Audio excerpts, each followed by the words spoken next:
कैसे छठिया करिए मैया लूटल सब हमार।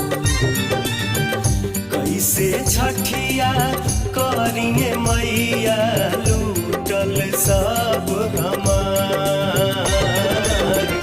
कोसी कुछो छोड़ले नइखी कैली गाँव उजाड़।